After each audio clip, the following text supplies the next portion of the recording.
Receiver's off. Not the transmitter, the receiver.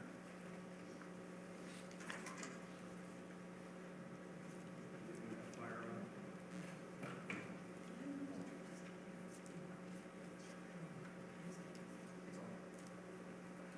All right, I'm up there.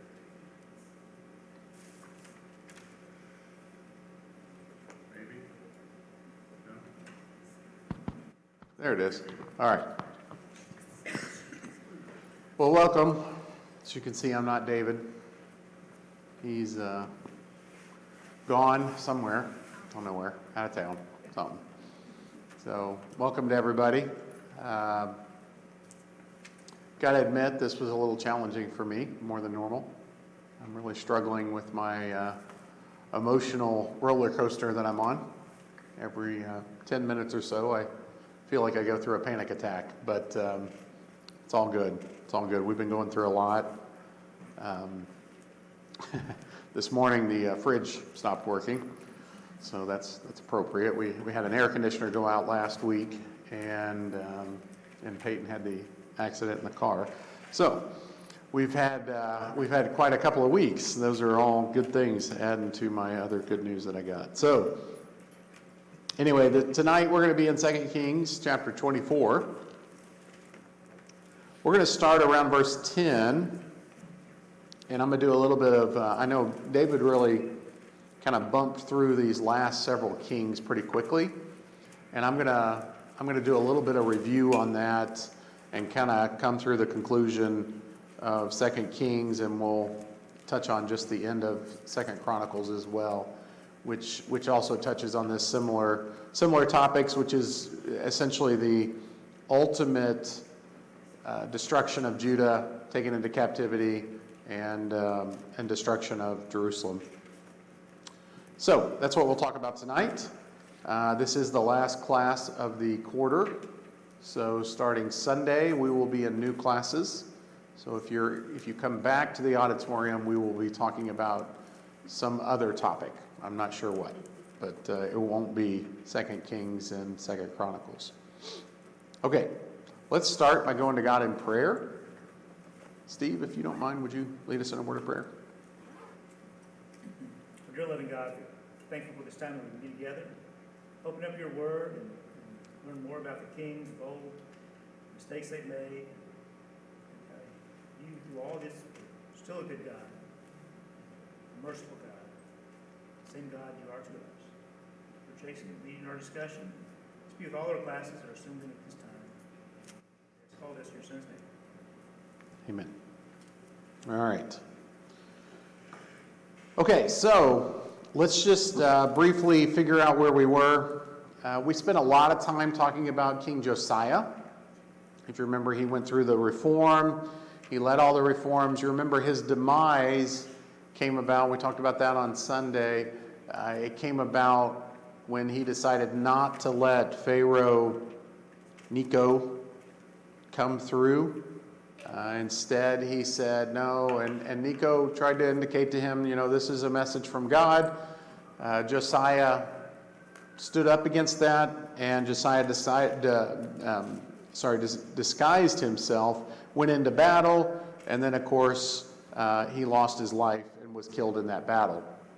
Okay, that's how Josiah's end came about. We know then that the son of Josiah, Jehoahaz, takes over. Okay, he's put on the throne by the people. He's pretty wicked, and he only lasts 3 months. We don't know a whole lot about him. But Pharaoh Necho imprisons him, and then he brings in that tax. All right, so Necho, we're talking about Egypt. Obviously, we're going to shift gears and talk about Babylon pretty quickly here in just a minute. Necho then, after he imprisons Jehoahaz, he takes Eliakim, who is also son of Josiah. So I'm just kind of giving us this flavor of the family here. Josiah had Jehoahaz, who was his son. He was put in prison, and now Eliakim, who is the son of Josiah as well, was made king, and he changed his name to Jehoiakim. Okay? Jehoiakim pays the tax that Necho wanted, and he reigns for 11 years. Okay? During his 11 years is when we see the first deportation, and that's during his 3rd to 4th year-ish of his 11 years. Okay, and during that time, that was right around, it was I didn't write that down. 606-ish when that happened, something in that time frame. We don't know exactly anyway, but I can't remember what the number was that I had written down. So that happens, and of course, a part of that first deportation, we know the story of Daniel and his friends, and all of that is right in that time frame. Okay? After Jehoiakim and his 11 years, we see Jehoiachin is put into reign.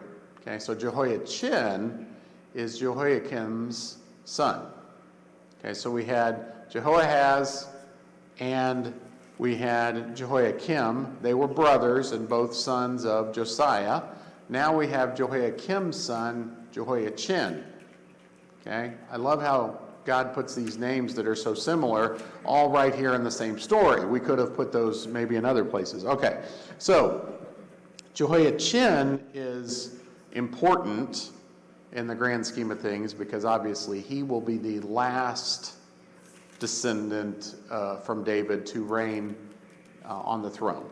Okay, not the last of David's lineage, because one of his uncles will then take over here in a minute.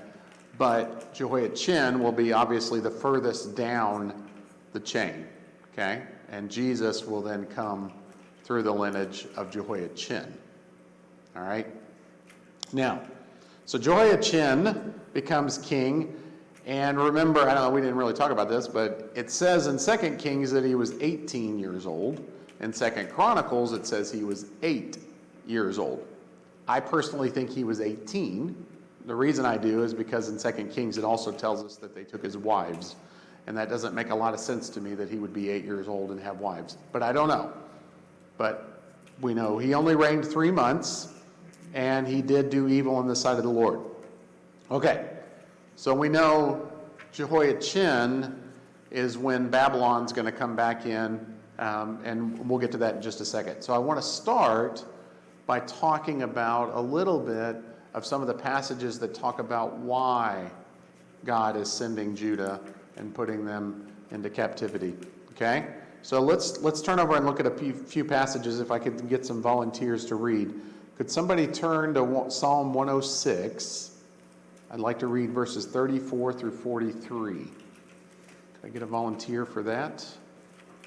I'm going to give another passage, so I need another volunteer. Somebody else go to Acts chapter 7, verses 51 to 53. And then Hebrews 11, 32 to 38. We'll do those three to start with. So who's got the Psalm passage? Okay, go ahead, Pat. You said 34 through 43? Yes, please. They did not destroy the peoples as the Lord commanded them, but they mixed with the nations and learned to do as they did. They served their idols, which became a snare to them. They sacrificed their sons and their daughters to the demons. They poured out innocent blood, the blood of their sons and daughters, whom they sacrificed to the idols of Canaan, and the land was polluted with blood. Thus they became unclean by their acts, and played the whore in their deeds. Then the anger of the Lord was kindled against his people, and he abhorred his heritage. He gave them into the hand of the nations, so that those who hated them ruled over them. Their enemies oppressed them, and they were brought into subjection under their power. Many times he delivered them, but they were rebellious in their purposes, and were brought low through their iniquity. Okay. All right, so we're going to go to Acts 7 here in just a second, but I wanted to point out a few things that we saw in this. One, they didn't eliminate the other nations, right? And we knew that from Judges and from Joshua, right? They didn't completely eliminate all that. And when we look back at their story, and that stayed there, and it was a snare to them. And it was a snare because their gods from the other nations influenced the people, God's people, right? He wanted that cleaned out. It didn't happen. So that influenced them. And it influenced them in what ways? And it notes that. It influenced them that they sacrificed their sons and their daughters. That was one of the evil, wicked practices of some of the gods that existed amongst those nations that they didn't eliminate. Okay? It also says, innocent blood was shed. They became unclean in their practices. All these things, God rejected them because they had rejected him. Okay? We often talk about Israel and all the evil kings that reigned there, but Judah was also guilty. And that's what we're seeing manifest itself here. Okay, Acts chapter 7. I want to point out something else that happens. Yeah, go ahead, Mike. You stiff-necked people, your hearts and ears are uncircumcised. You are just like your ancestors. You always resist the Holy Spirit. Was there ever a prophet your ancestors did not persecute? They even killed those who predicted the coming of the righteous. And now you have betrayed and murdered him. You who have received the law that was given through angels but have not obeyed it. Okay, so notice here, which one of the prophets did your fathers not persecute? Okay, so what's being pointed out here is, I sent my message to you, and you didn't like it. Not only did you not like it, you shot the messenger, right? That's essentially what happened. It wasn't Jeremiah's message. It wasn't Isaiah's message. It was my message. I sent a messenger, and you proverbially, and as well as literally, shot the messenger, right? That's how they handled that. Okay, Hebrews 11, 32 to 38. Go ahead, Mark.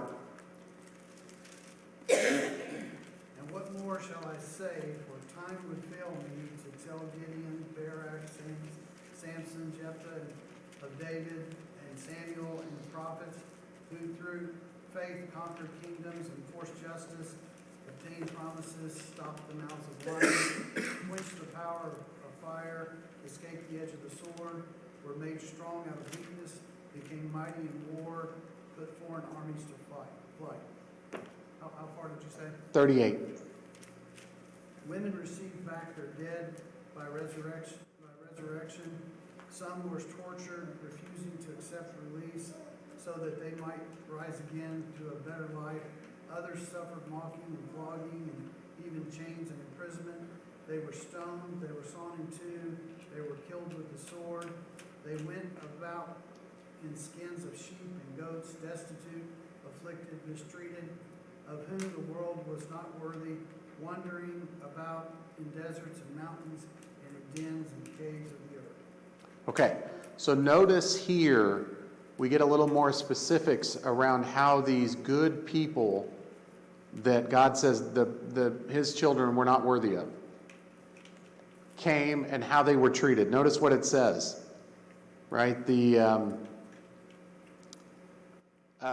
experienced mockings, they experienced scourgings, chains, imprisonment. They were stoned, they were sawn in two, they were tempted, they were put to death with the sword, and they went about destitute. They weren't treated well.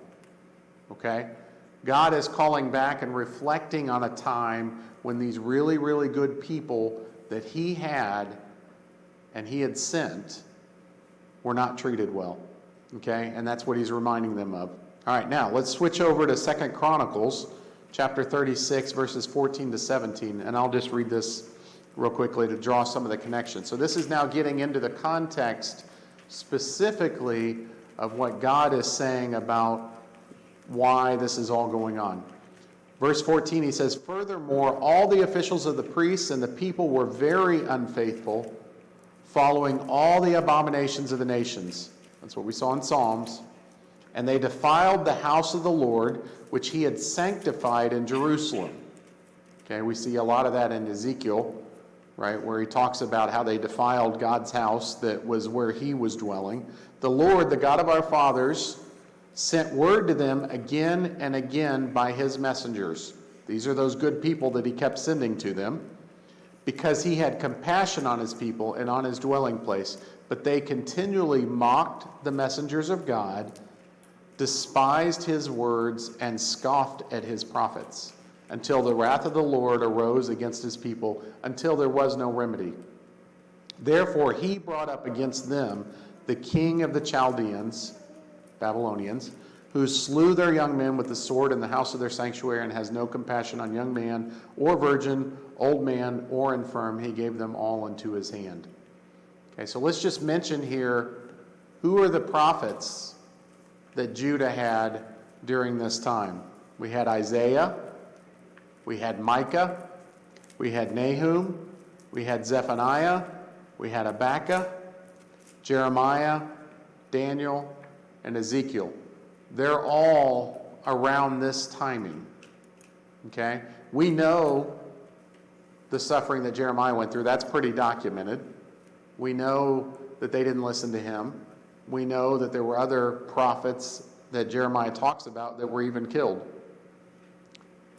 Notice 2 Kings now 21, verse 16. Specifically, it says, "Moreover, Manasseh shed very much innocent blood until he had filled Jerusalem from one end to the other, besides his sin with which he made Judah sin in doing evil in the sight of the Lord." 2 Kings 24, verses 3 and 4, "Surely at the command of the Lord it came upon Judah to remove them from his sight because of the sins of Manasseh, according to all that he had done, and also for the innocent blood which he shed, for he filled Jerusalem with innocent blood, and the Lord would not forgive." Okay, so I don't know, if you Google this, you can see this, but we don't have documented in the Bible, but it is believed that Isaiah was sawn in two by Manasseh. Okay, so that's legend says that was the case, right? It makes sense. That's about the timing of when Isaiah would have died. It makes sense we see that clearly there were prophets that it was described as being sawn in two. So if that's the case, you can see now God's anger, God's upset, God's not happy, and what he does to the nation of Judah is very well justified. The people that were sent to him, to them, to talk to them, to give them the message from God, they rejected, they mocked, they sawed him in two, they shot him, they killed him. They did all these things. And that's where God's anger was to a point where I can do no more.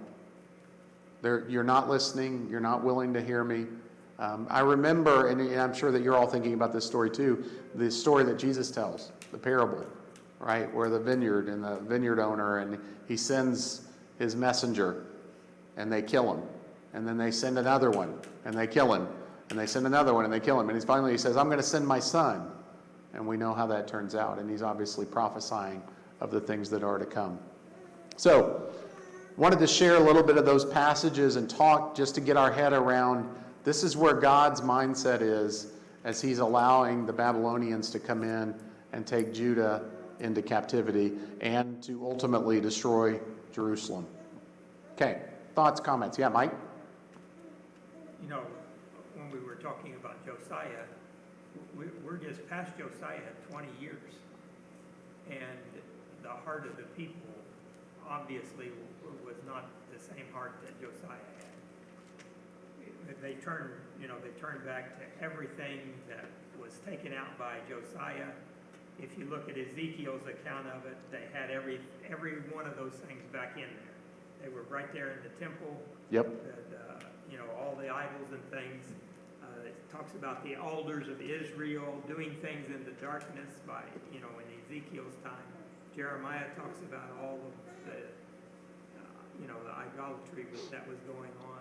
And so you get a picture that the heart of the people was not the same heart that Josiah had. And, that's the reason God destroyed it. It wasn't just Manasseh, it was Manasseh and all the people.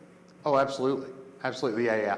No, and obviously there's that age-old question, are the people evil because the leader's evil, or is the leader evil because the people are evil, right? And it's probably a little bit of both of that, right? Obviously, Josiah did reforms and made some change, and I'm sure that some of the people's hearts were changed and turned during that time frame, right? But to the same point, Josiah wasn't that long after Manasseh, right? And Manasseh is talked about as being so evil and wicked in the things that he's done. And he's specifically called out in those two passages in Kings that we read of being kind of a primary contributor to God's done.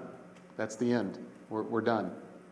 Brian, were you going to say something? Yeah, the thing with Josiah too is that you see he did a really good job purging. I mean, destroyed things, permanently destroyed some of the altars, and killed the priests. And he got rid of all these priests in a very public way. So motivation for the people to obey and follow was probably pretty high. Yeah. But as soon as he was gone, yeah, it fell quickly. It fell quickly. And we'll notice we've got 3 of his sons that are going to reign, because the third one is Zedekiah. Zedekiah would also be Josiah's son.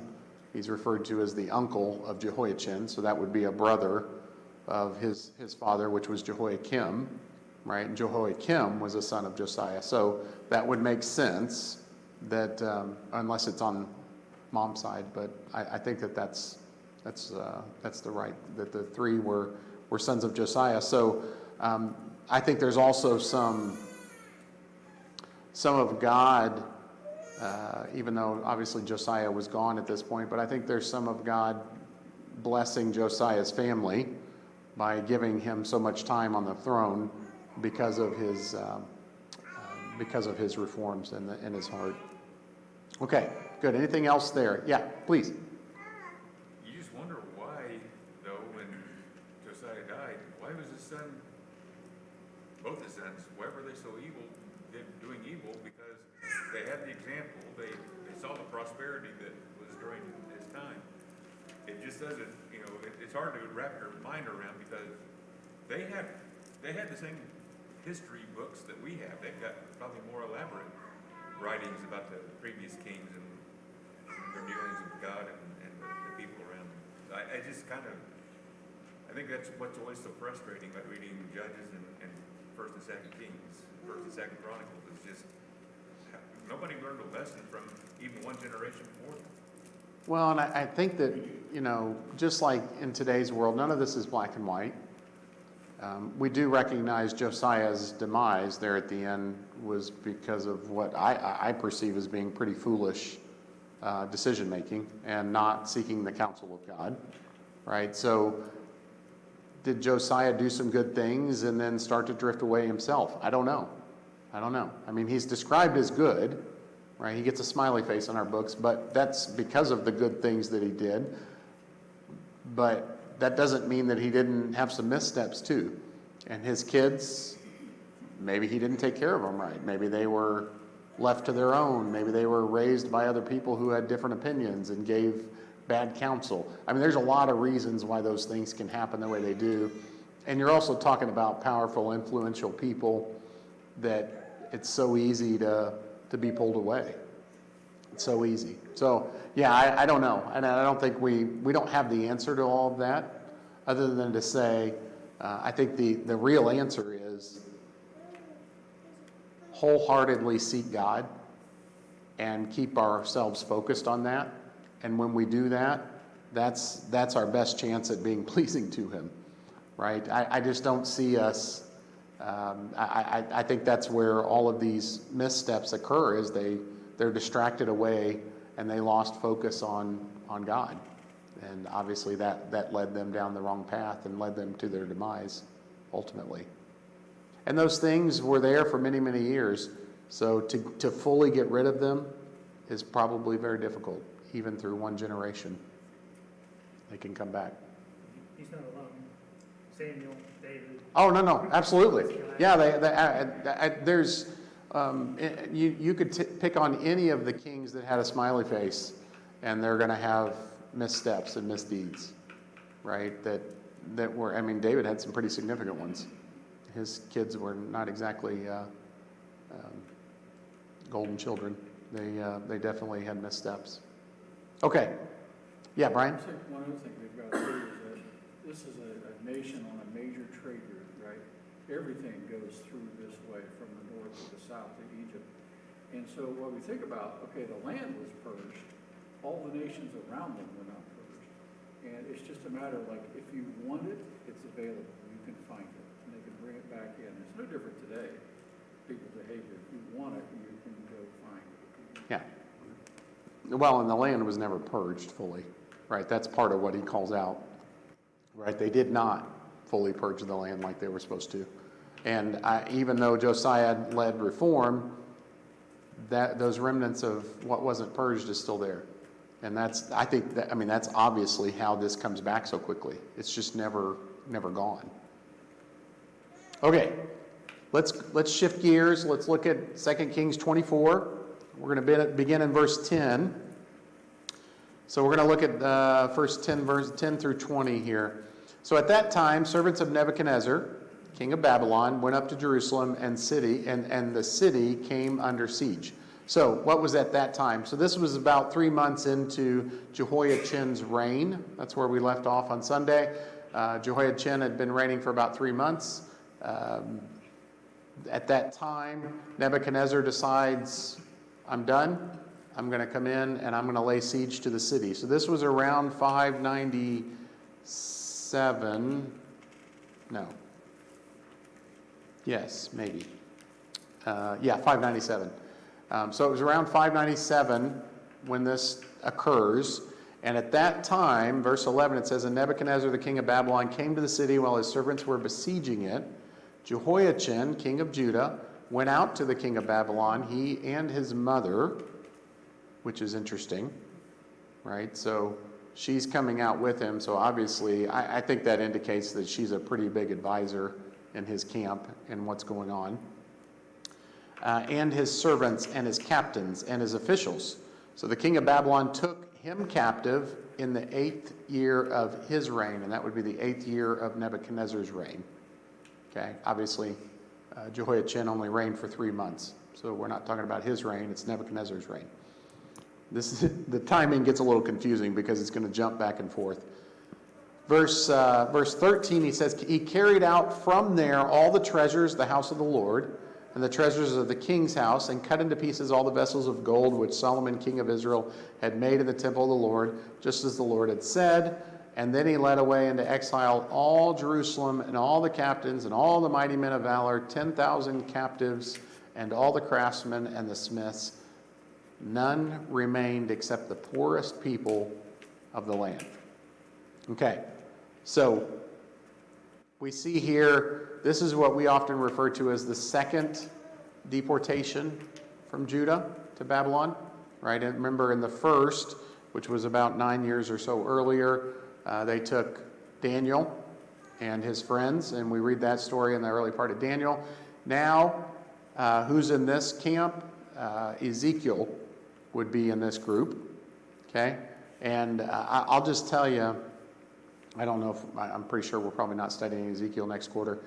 I highly recommend you go read Ezekiel after this, because it'll be really interesting. I know there's some exciting stuff in Ezekiel, but when you read the historical part of it, to Mike's point, I think it's really, really interesting to see the visions and the things, and he talks an awful lot about what's going on here as they're taken into captivity. So I think that would be a really interesting read with the context of where we are at the end of these chapters, if you want to do that. Okay, so he leads all of them off into exile, and it says that he took some of the very valuable things out of the temple.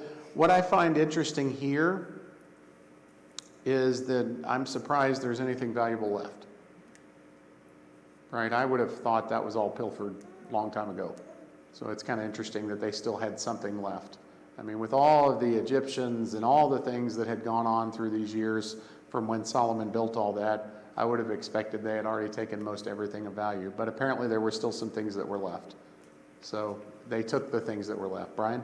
I kind of wondered about that too, because the term is articles of gold, which sounds like things that are at least portable. So we know now from history there's lots of chambers buried underneath the Temple Mount.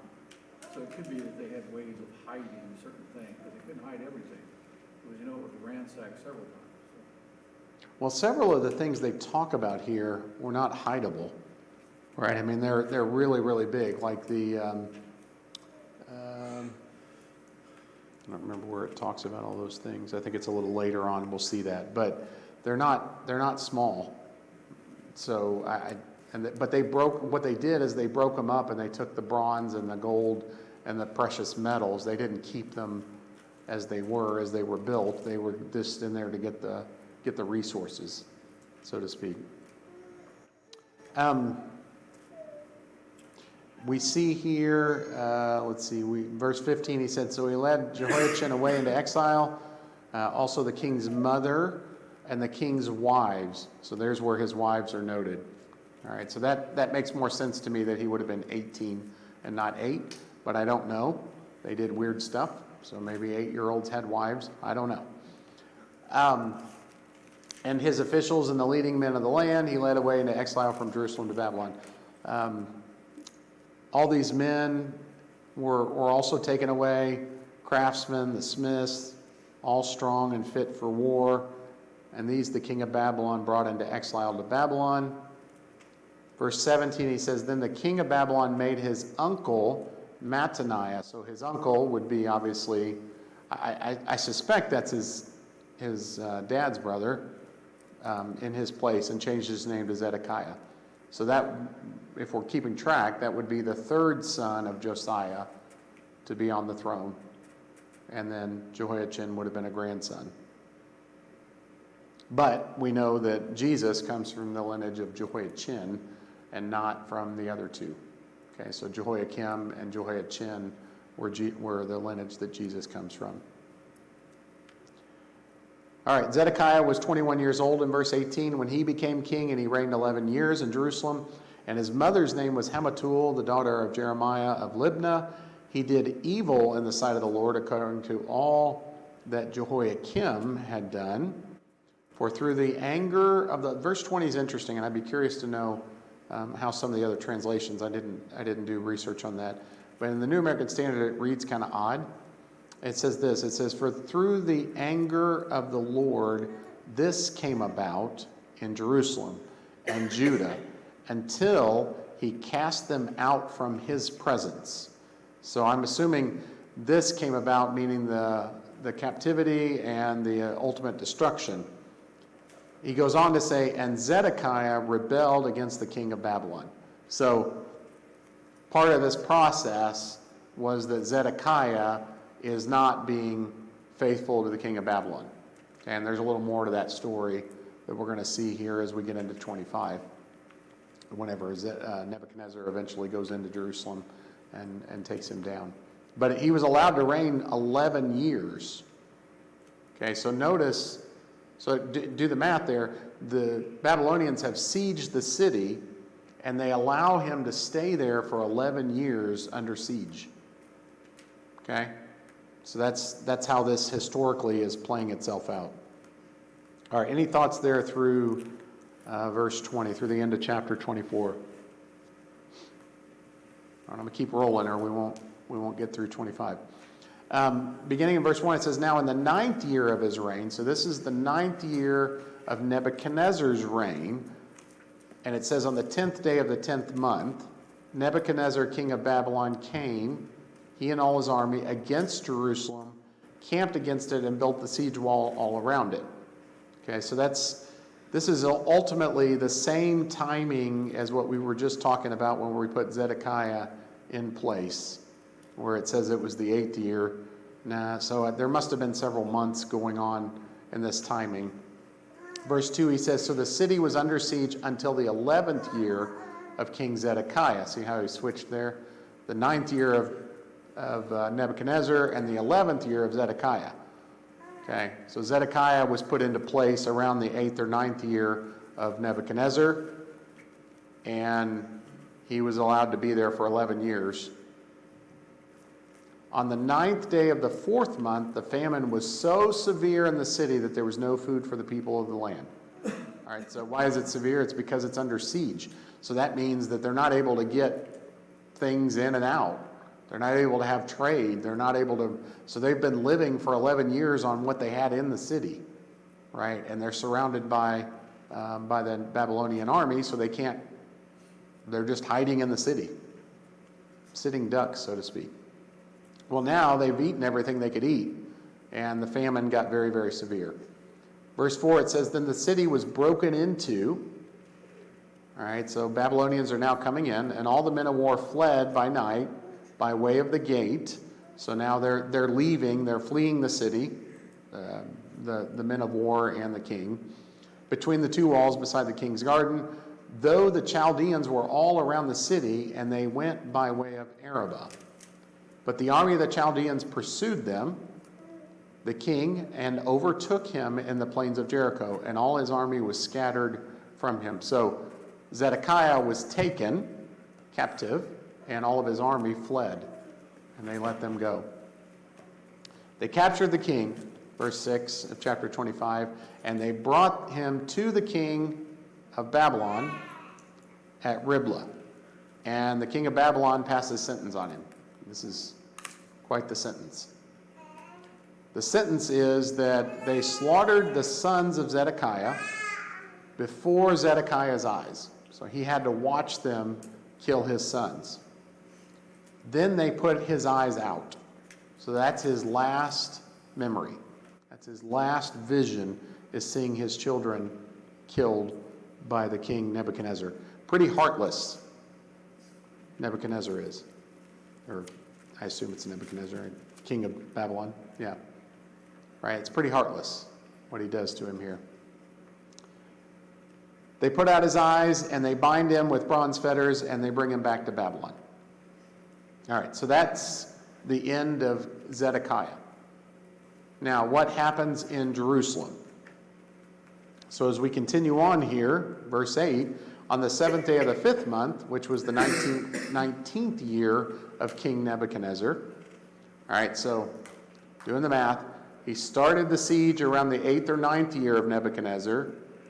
Zedekiah was there 11 years, and then they come into Jerusalem. Now we're around the 19th year of Nebuchadnezzar. That 11 years adds to that 8th or 9th year. Nebuzaradan, why does his name have to be Nebuzaradan?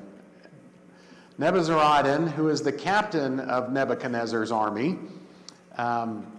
he's the captain of the guard, a servant of the king of Babylon. He comes into Jerusalem, and he begins to burn everything. He burns the house of the Lord, the king's house, and all the houses of Jerusalem, even all the great houses. He burns them with fire. All right, so he goes in and he begins destroying the city. So all the army of the Chaldeans who were with the captain of the guard broke down the walls around Jerusalem. So they tear down the walls around Jerusalem. And then the rest of the people who were left in the city and the deserters who had deserted to the king of Babylon, and the rest of the people, Nebuzaradan, the captain of the guard, carried them away into exile. So anybody that was left was carried away. However, the captain of the guard leaves some of the poorest of the land to be vine dressers and plowmen. Right? So I do think that we see that when they return, that there were still some that were left there in the land. Verse 13, this is where some of the things that are described in the house. The bronze pillars, which were in the house of the Lord, and the stands, and the bronze sea, which was this big bowl of water, for lack of a better term, which were in the house of the Lord. The Chaldeans broke those into pieces, and they carried away the bronze to Babylon. Okay? So we did First Kings and Second Chronicles last quarter, and we talked about building all these things. When Solomon built the temple, we talked about all these things that they built, and they were very massive, beautiful pieces that were built. And obviously, now the Babylonians are pilfering all of that. Such a sad picture compared to when they built this beautiful place, and God comes in and he fills it with his presence. And it's just such a drastic turn where now they can't even protect the items that were built to serve God. God's letting it all go. He's letting it all be taken away. And obviously it's a sign of the fact that he's not with them anymore.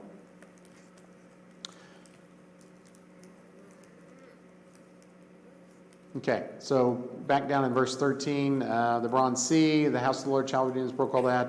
Verse 14, they took away the pots, the shovels, the snuffers, the spoons, and all the bronze vessels which were used in the temple service. And the captain of the guard also, that Captain Nebuzaradan, took away the fire pans and the basins, what was fine gold and what was fine silver, the two pillars, the one sea, and the stands which Solomon had made for the house of the Lord. The bronze of all the vessels was beyond weight. There was so much there that you couldn't even weigh it and measure it. The height of the one pillar was 18 cubits. That's what I mean. They had to, wasn't something that could be hidden. And a bronze capital was on it. The height of the capital was 3 cubits with a network and pomegranates on the capital all around, all of bronze. And the second pillar was like these with network. And I think the description here is just to kind of remind us of how beautiful this once was before the people fell away and God allowed it to be taken as their punishment. Verse 18, continuing, the captain of the guard took Sariah, the chief priest, and Zephaniah, the second priest, with the 3 officers of the temple. From the city he took 1 official who was overseer of the men of war, and 5 of the king's advisors who were found in the city, and the scribe of the captain of the army who mustered the people of the land, and 60 men of the people of the land who were found in the city. And what did he do with them? Nebuzaradan, the captain of the guard, took them and brought them to the king, and the king struck them down and put them to death in the land of Hamath at Riblah. So Judah was led away into exile from its land, and obviously it was all destroyed. So now you think, well, finally there's peace in the land. Nope, not exactly. As for the people who were left in the land, so remember we left some of the poorest of the poor to tend and take care of things. Nebuchadnezzar left them there, and he appointed Gedaliah, the son of Ahikam, the son of Shaphan, over them. And all the captains of the forces, they and their men, heard that the king of Babylon had appointed Gedaliah to be governor, and they came to Gedaliah to Mizpah namely Ishmael, the son of Nethaniah, and Johanan, the son of Kareah, and Sariah, the son of Tenema, and and Jazaniah, the son of Maacathite, they and their men, all those people. Gedaliah swore to them and their men and said to them, "Do not be afraid of the servants of the Chaldeans. Live in the land and serve the king of Babylon, and it will be well with you." Where have we heard that message before? Right? Isn't that exactly what Jeremiah was telling them to do? Don't rebel. Don't fight. You're getting your just. So Gedaliah tells them that, and it was about as well received here as it was there. It came about in the 7th month that Ishmael, the son of Nethaniah, the son of Elishama, of the royal family, came with 10 men and struck Gedaliah down so that he died. So we don't like your message, so we're going to kill you. Along with all the Jews and the Chaldeans who were with him at Mizpah. So this is interesting. They didn't just kill Gedaliah, they also killed the Jews that were with him and the Chaldeans. Remember, this is Nebuchadnezzar's governor, and he left Chaldeans with him to help take care of things, right? To make sure nothing went awry. Well, these people killed them too. So what happens next? Verse 26, all the people, both small and great, and the captains of the forces arose, and where did they go? They went to Egypt, for they were afraid of the Chaldeans. Nebuchadnezzar is going to come in and kill us all because of what we just did. And it came about, verse 27, in the 37th year of the exile of Jehoiachin, king of Judah. This is a really interesting story. Jehoiachin, in the 12th month of the 27th day of the month, that Evil-Merodach, so new king of Babylon, this is many years later, it says 37th year of his exile. So he had been in prison for 37 years. That's why I'm reading this. If he was 18 when he went, obviously you can do the math on that. He's now released from prison. And it says he spoke kindly to him, the king of Babylon did, and set his throne above the throne of the kings who were with him in Babylon. Jehoiachin changed his prison clothes and had his meals in the king's presence regularly all the days of his life. And for his allowance, he was given allowance daily by the king, a portion for each day, all the days of his life. So this is very interesting. And that ends the book of 2 Kings. What do you think that means? I wonder if this is not a prophetic type of thing to say Jehoiachin is going to have offspring that's going to be special. I don't know. I'm making that up. Mike? Well, maybe the influence of Daniel, Shadrach, Meshach, Ah, Abednego. that's a good Although point. Even Ezekiel, some of those people. Yeah. I don't know. But it's just interesting. It's an interesting fact of the story, and God felt necessary to share that, but it's kind of weird that that's how it ends. Yeah, Brian, you were going to say something? Is how evil he was treated and how visible the eyes being thrust out of him were, perhaps. No, this is a different one. This is Jehoiachin. That was Zedekiah. Okay. That was a different one. Yeah. Jehoiachin was just taken away to captivity and put in prison. Anyway, there you go. You can contemplate that. And it's just interesting to me that fact is in there. All right, thank you. That draws the conclusion of our class. So thanks for all your comments.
I'll take it back.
Good evening.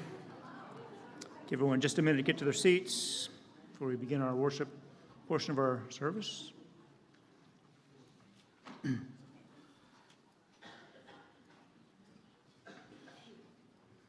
Trust everyone had a good last class and look forward to our new classes starting on Sunday. Let's sing Seek Ye First.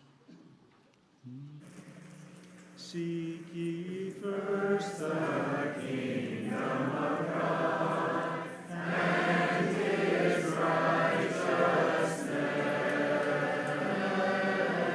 and all these things shall be added unto you. Alleluia, alleluia. Ask and it shall be given unto you. Seek and ye shall find. Knock and the door shall be opened unto you. Alleluia, alleluia. Man shall not live by bread alone, but by every word that proceeds from the mouth of God.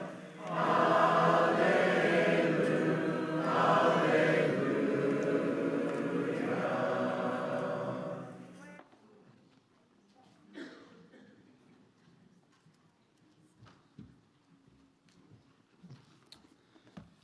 Good evening. Stress is a funny thing. Over the past few years, I've definitely gone through various levels of stress, and something I'm sure that especially Stephen and Tim can confirm, as they've worked with me a lot over the past few years, is that when I'm stressed, I do a lot of really dumb, boneheaded things. And it's one of those things I'd like to share with you all this evening. And if you will, bear with me. There is a lesson, there is a point to it, okay? So a few years ago, when I was first starting out working with Stephen, I was driving a little red Ford Focus car, of course jam-packed with all the tools I could fit in there. At the end of the day, one day in the summer, I'm gonna pick up some pizza for the family. And so I get the pizza, I step outside, go to my car, and lo and behold, there's somebody sitting in my car.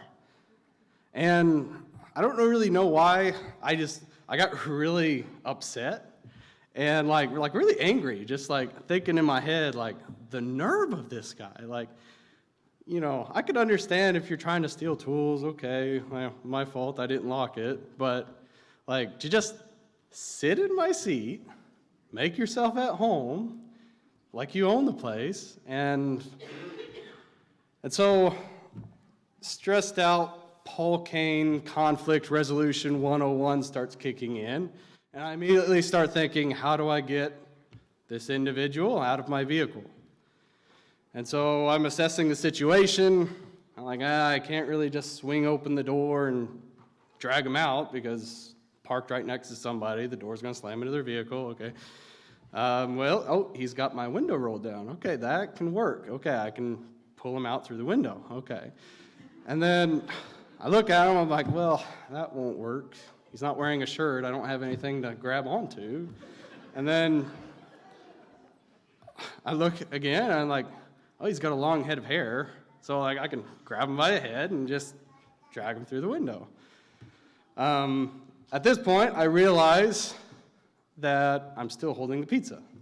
So this is a serious issue, but it's not that serious to be dropping pizza over.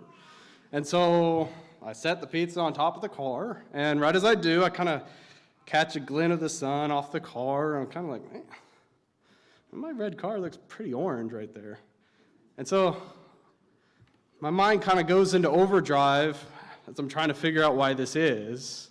And I'm thinking, like, well, I know that, like, for custom paint jobs, for cars, you'll have a different color base coat over that'll be underneath your top coat to achieve a more vibrant color. Like, for example, if you want a really vibrant emerald green that really pops in the sun or in different lighting, you'll do a base coat of crimson red. And so, you know, that just really makes for a really nice paint job. And so I'm thinking, like, man, that's so cool. Like, my car was painted with a base coat of orange so that the red paint job will pop. And so I start looking it over to see in the different lighting and the different angles how this all looks. And the more I look, everything's just looking orange. And then it dawns on me, like, this isn't my car. At this point, I look down at the guy, and at this point, I mean, I don't know how long it's been. He realizes that I'm just standing there over him, and he's looking up at me really confused. And, of course, I try to play it off cool, like, hey, how you doing? And I get the pizza, get in my car, and I try to get out of there as fast as I can. So, my life, I tell you what. There is a lesson. To be clear, I learned many lessons from this. But the one I want to highlight this evening is actually one that my wife brought up to me. And that's really clearly put here in Proverbs chapter 3. Just in verse 5. Proverbs chapter 3, verse 5. It reads, "Trust in the Lord with all your heart, and lean not on your own understanding." I'll read the next couple verses as well. "In all your ways acknowledge him, and he shall direct your paths. Do not be wise in your own eyes.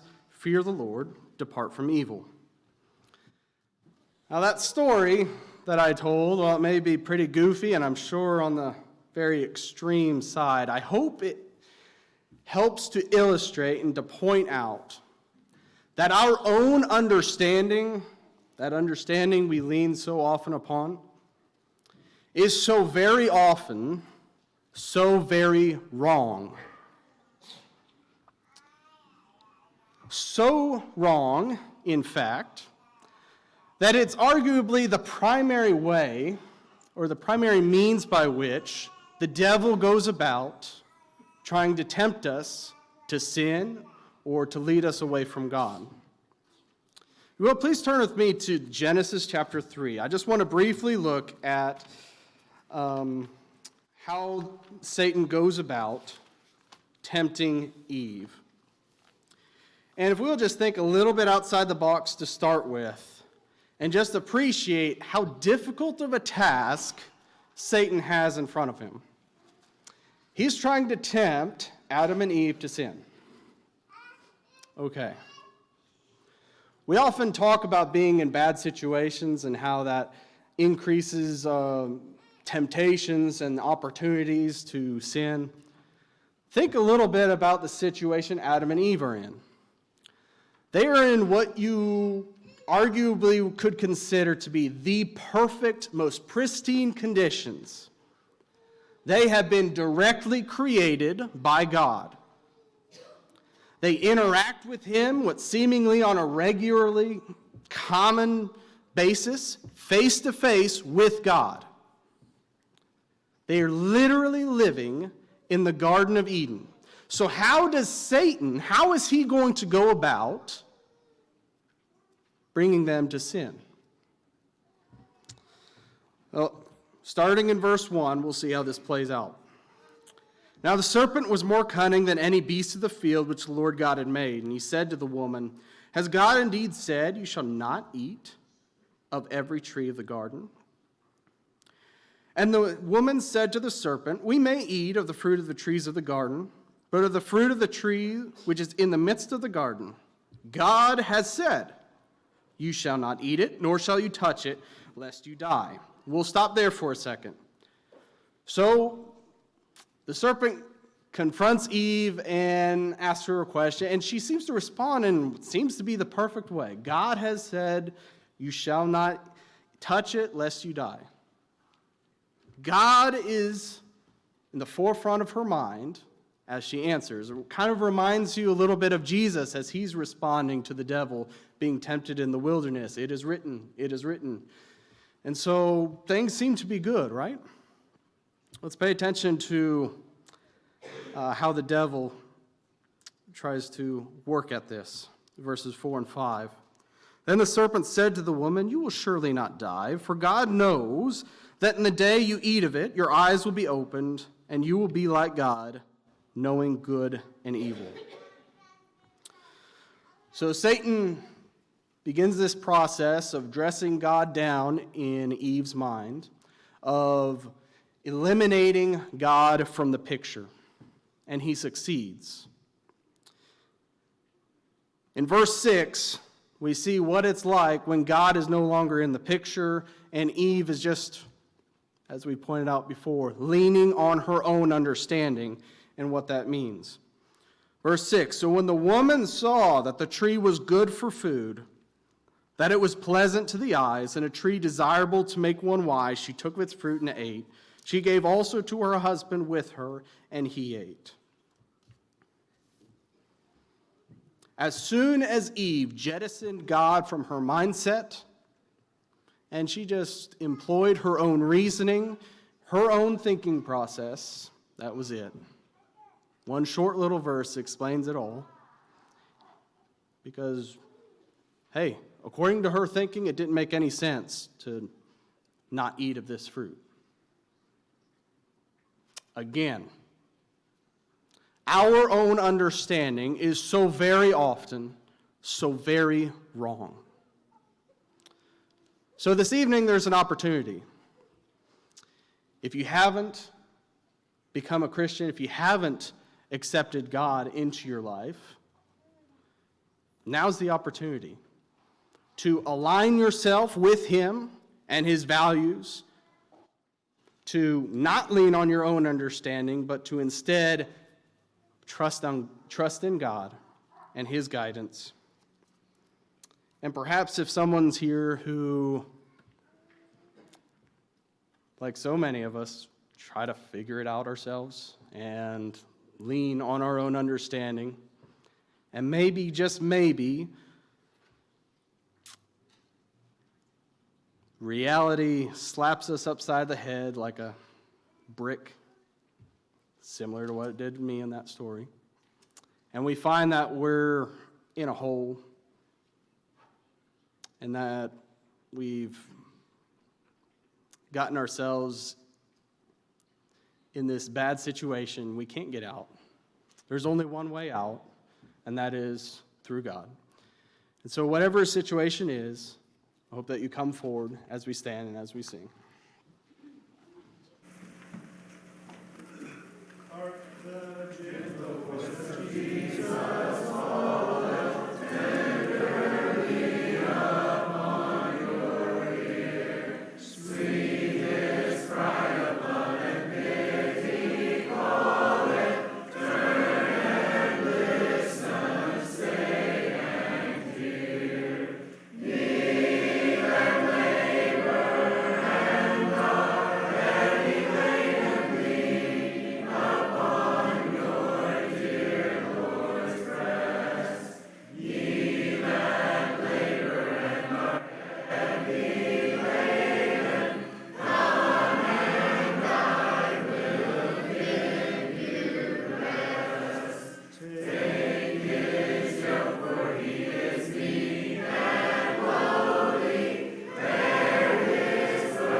It's good to see everyone tonight. Hope you had an enjoyable last class of this quarter. We'll begin new classes, Lord willing, on Sunday morning.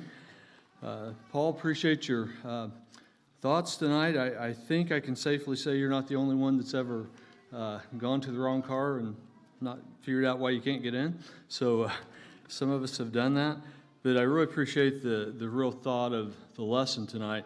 The song we just sang, one of the lines, I think in the second verse, says, "He will teach if you will learn." And I think that goes right along with what Paul's talking about tonight. It's a hard lesson to learn to totally lean on God, and I think we're all still trying to get there. And so thank you for those thoughts tonight. I will not go over all the news and notes tonight, just a couple of new things. Benny Dukes had his surgery Monday. The surgery went well as far as the surgery itself. The doctor did find some concerning things when he did the surgery. So Benny, I think, sees a doctor next week, and he'll be getting the results of that, of the biopsy they did. So let's be praying for him, and whatever comes with that, let's be mindful of Benny. Let's continue to be mindful of Guy and Leanne Crowder and Josh and Kata as they left yesterday for their trips. Are there any other sick that we need to mention?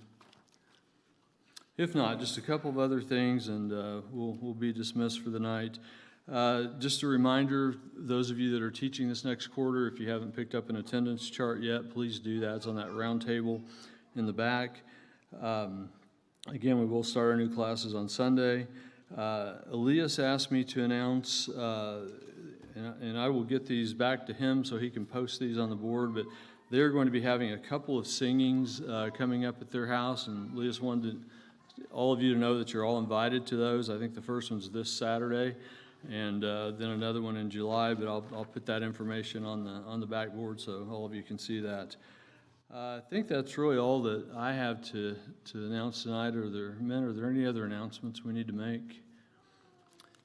I think it's our going to be in Spanish. That's our monthly singing in Spanish. Okay. If you didn't hear that, singings will be in Spanish. This is something they've been doing for a while, quite a while, and but they want to know you're all welcome to join them in that effort. I think it had pretty good attendance for those for the most part, and so I'm sure they'd like to see even more people there to join in with that. All right, if nothing else, happy we have some visitors with us. We have a couple of special visitors with us, and one of those is going to lead our closing prayer tonight. Mike, if you want to come on up, Mike and Darlene are with us tonight and visiting, and Mike's going to lead us in our closing prayer. So hope to see everybody back on Sunday morning at 9:30 for worship service. So if you will, stand and we'll go to God in our closing prayer. Pray with me. Great and awesome God, Holy Father, holy, holy, holy is your name. We are so thankful to come before you tonight, God, and any night. We're thankful for life. We're thankful for our families. We're thankful for your word. We're thankful that you love us, God. God, we are thankful that you've let us study your word tonight. God, thank you for making your word available to us through your Bible, making it come down through history so that we can know your mind and know your word. God, be with the church everywhere, whether it's in Indiana or Alabama or anywhere in the world, God. Strengthen it. Drive hearts to you, God. Help us to be your hands and feet in this dark world. Help us to shine so brightly in this dark world. God, we are so thankful for you. We're thankful for your church, and we're thankful for your Son. In Jesus' name, amen.